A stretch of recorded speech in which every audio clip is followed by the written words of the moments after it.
Hey everyone, the fly I'm going to do today is the DNA Hologhost. I demonstrated it at the last meeting, the September meeting. It's a good all-round baitfish pattern, but it's a good size for salmon when they're feeding on whitebait. So the hook I'm using here, it's a size 4 Daiichi 2546. Good stainless steel and very sharp, which is all you need pretty much for the salmon. Very unlikely that you're going to straighten a hook on a salmon, but the Daiichis hold up pretty well. What you will need is, obviously, given the names the DNA Hologhost, some DNA. So I'm going to use two colours. I'm using the white and the grey. You'll need some easy body tube. This is the small size, which would work for size 6 and probably up to a size 2. Anything bigger than that, I would go for the large, or the medium and then the large. You could tie these up. I've tied these up to 4/0 hooks. Fairly versatile sort of pattern, as I said. I'm going to use a little bit of lead wire to wrap the shank. Now I do two versions of this, one weighted, one unweighted. I'm going to do the weighted version, and obviously the unweighted version you just don't add the lead. You'll need eyes, stick-on eyes, and either a soft dip, which is that Softex soft dip. You can get soft dip, is a Tywell one. Or clear goo if you've got clear goo. If you haven't got any of those, then you could probably just smear on a little bit of Selleys All Clear over the head when we'll get to that piece. So the first thing to do is just do a few wraps of wire. I'm just using straight mono, fine mono, so few wraps of the lead wire. You don't need to overdo it. This is just to, I guess, counter the fact that when we put the easy body on, sometimes it traps air and the fly tends to float for a little while. So lead on, a couple of wraps of mono over the top. Then we take the easy tube and just slide it over the eye of the hook. Now don't cut it at this point. You'll see I've got the whole thing, which can be a little bit of a pain to tie in, but you'll see doing it this way you don't waste as much easy body tube as you would if you cut it and then had to cut it again once we've done the head. So a few wraps of the mono there over the lead, just to hold that in place. Alright, now the next bit is probably the trickiest part of tying the fly. Okay, so that should hold that. So what we've got to do now, and what we're trying to do here, is form the head of the fly. That is, basically the tube is what gives the fly the shape, the baitfish shape. So what we do is we get the tube and we basically push it back over itself. Alright, so you can see there it's pushed back over itself, and you've got that sort of baitfish head appearance there in the tube. So once you've done that, hold it roughly just before the eye of the hook. Alright, like that. Pull it back out, make sure you don't lose where the spot is, and then cut it. Right, and then that's it. That's all the cutting you've got to do with the tube. Now you can make sure that you've got the back end tied in as best you can, so that it's not going to move.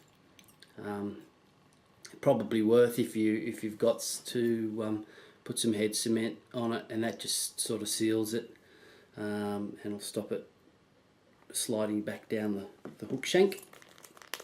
Okay, so then again just push it back and till you're just behind the eye of the hook.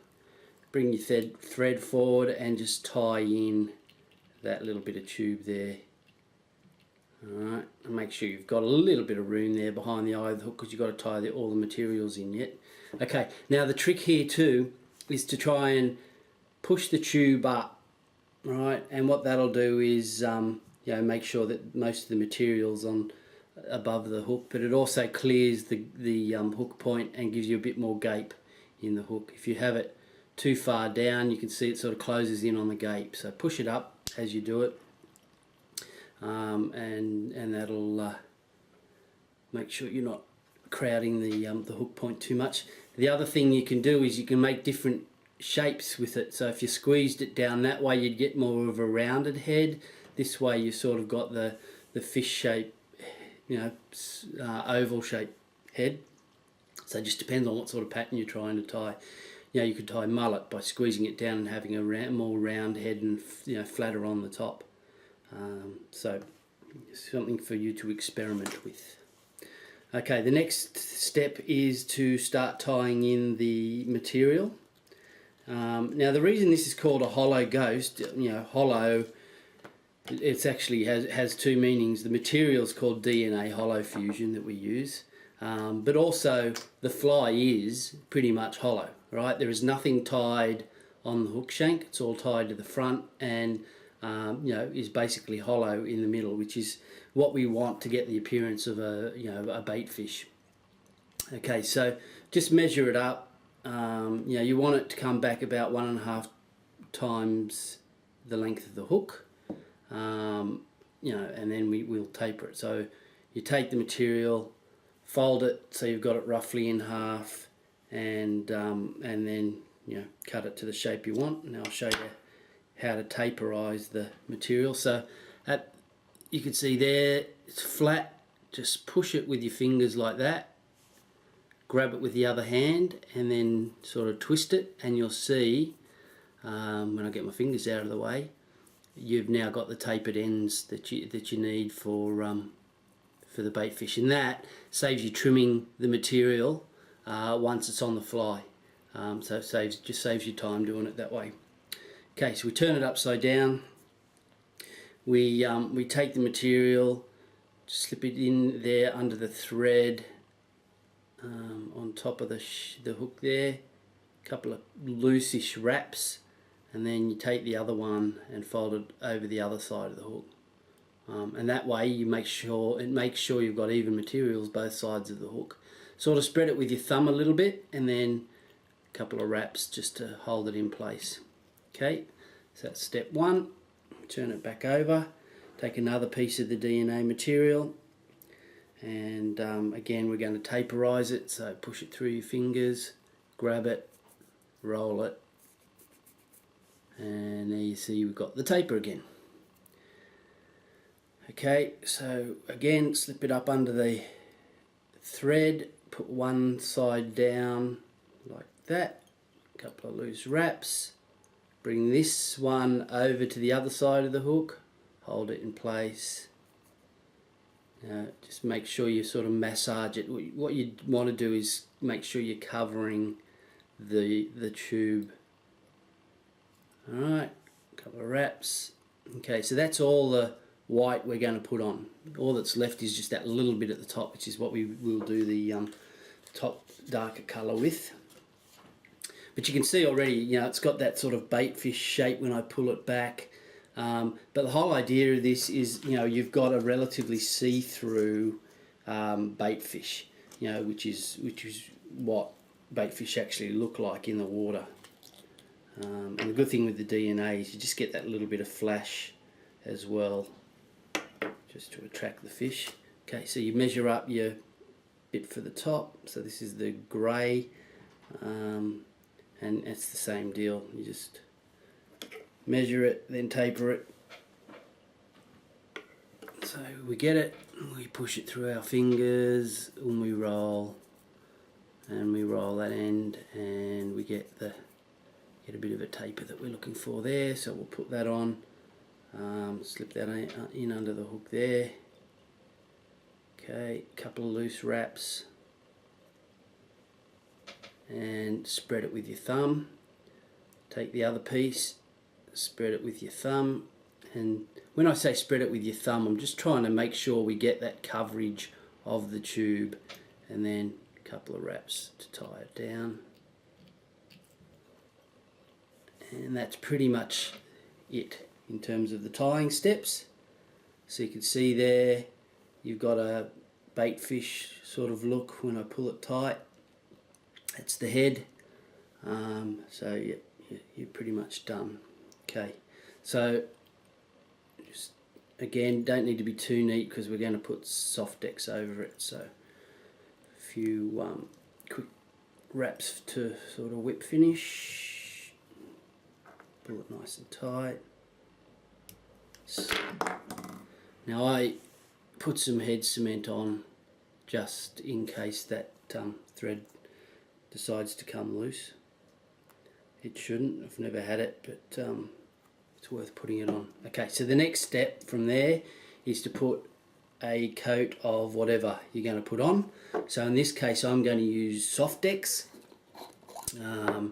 which is just like a plastic sort of coating, and it's quite a strong smell, so if you're not good with strong smells I would go for something else.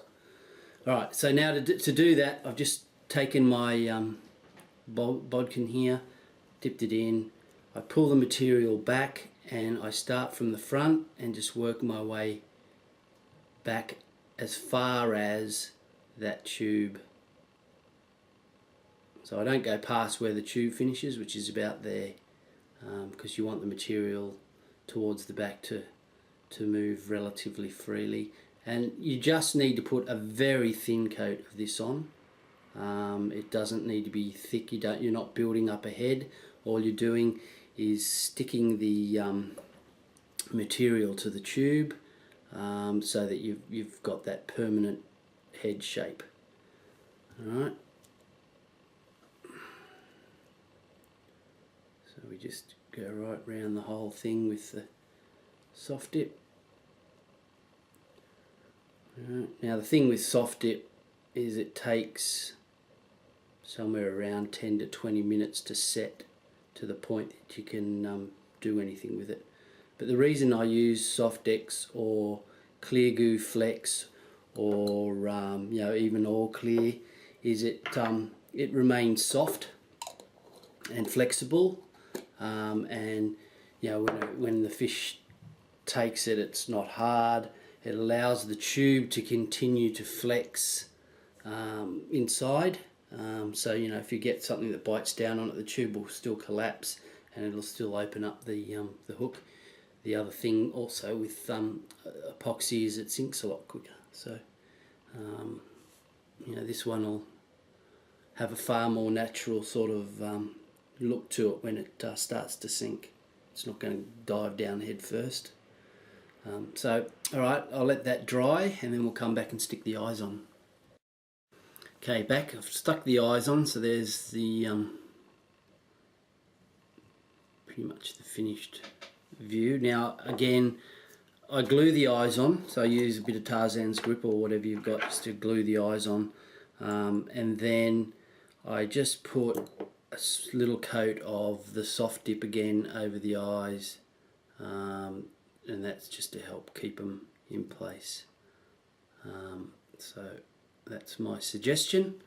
Again, if you don't have soft dip, you could use epoxy, just a little smear of epoxy. I wouldn't put too much on, just enough to, as I said, you know, keep the eyes in place without you know, building up the head too much. Alright, that's pretty much it, guys. That's the DNA Hologhost, ready to be thrown at a hungry school of salmon on the next outing. As always, any questions, give me a yell. Happy to answer any questions. See how you go. As I said, you could tie that in different sizes. You know, from probably you could go down to a size 6. I doubt you get the tube onto a size 8 without encroaching too much on the gate. But you know, size 6 shouldn't be a problem. You know, for salmon, I'd go from a 6 to a size 2. But as I said, I've tied them on hooks up to a 4.0, and you know, you can do your gold bomber style flies using this method as well. And you know, they're quite useful. The thing with the head, and just a little bit of, you know, why you put that tube in, obviously it gives you the shape of the fish, but it also means that the fly is going to push water, and that's something that some fish react to in terms of the vibration that creates as it's pulled through the water. The fish pick it up in their lateral line, so it's a bit more natural. Okay, enjoy that, guys. Talk soon.